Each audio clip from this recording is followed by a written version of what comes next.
Hi, this is Matt from Funeral for a Friend, and I'm sat here in the Underground in Cologne with a copy of Call on My Brothers by Ignite on vinyl in my hands. And the reason it's in my hands is because I'm going to talk a little bit about what I think about this record, why I've chosen this record, possibly why I think people who are not familiar with Ignite should check this record out before all their other records. I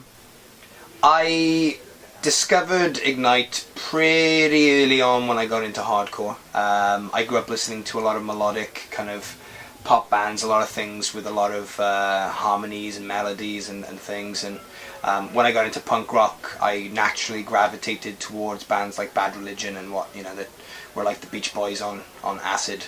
And when I got into hardcore, I mean, when I discovered Ignite and the melodies and the fact that Zoli's voice was unlike anything I'd ever heard, it was almost kind of like, I don't know, it was almost like there was more thought put into the whole idea of the band in a crazy way. I mean, the guy could sing. I mean, if you've heard Ignite, you know how good his voice is. But for me, this was one of the first records, along with the EP they put out after it, that I got to listen to.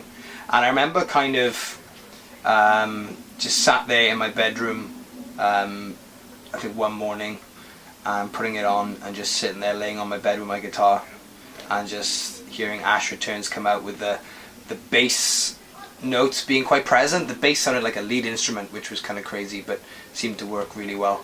And then the vocals kick in, and the speed and the intensity, and I mean, the melodies were so uplifting. It literally, within the space of like 2 or 3 songs, I just started trying to learn the songs on my guitar, and even trying to sing, even though his voice is incredibly high.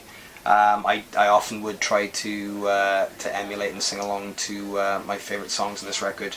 Probably my favourite is a track called Epidemic, which is up there. I don't know if you can get that in there, Epidemic.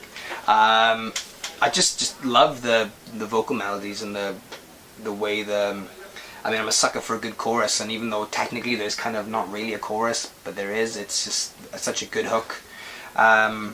So yeah, I mean, I picked this because it's a band that has influenced me, along with many others, to present more of a melodic approach to the hardcore that we do as a band. And because of its uplifting qualities, it's really rubbed off on me.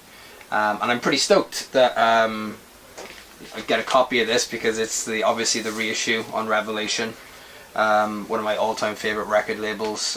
They were responsible for a lot of my musical education when I was a teenager, and to get it on, and I'm a sucker for coloured vinyl as well, so it's, I'm pretty excited to the fact that I get to have it on amber, which is pretty sweet. You must admit that is pretty sweet.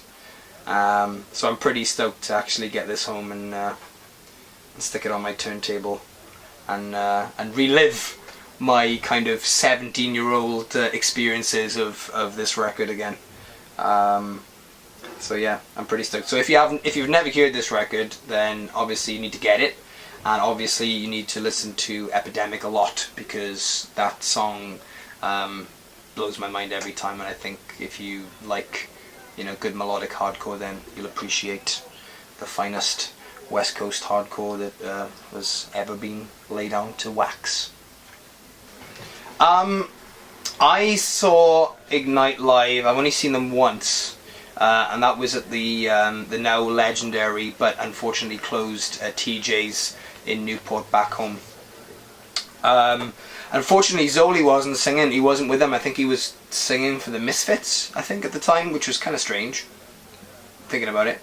Maybe not quite, but and I used to go to shows, and I used to bring my little my kind of high-8 video tape camera thing. Now everything is shot on DSLR, and I would do interviews. I used to do a fanzine, so I'd go and interview bands, and I stood and filmed side stage while Ignite ripped through a ton of songs. I mean, Brett was singing most of the lyrics, but he ended up offering out if anybody wanted to come up on stage and sing along, or help sing along, then they could. And I think I'm pretty sure, because I know that I did. I got on by the guitarist who was there, and I ended up singing along to some stuff with my video camera still filming, which was pretty insane. I remember feeling like so lightheaded and really shaky because I think it was the first time I've ever done anything like that.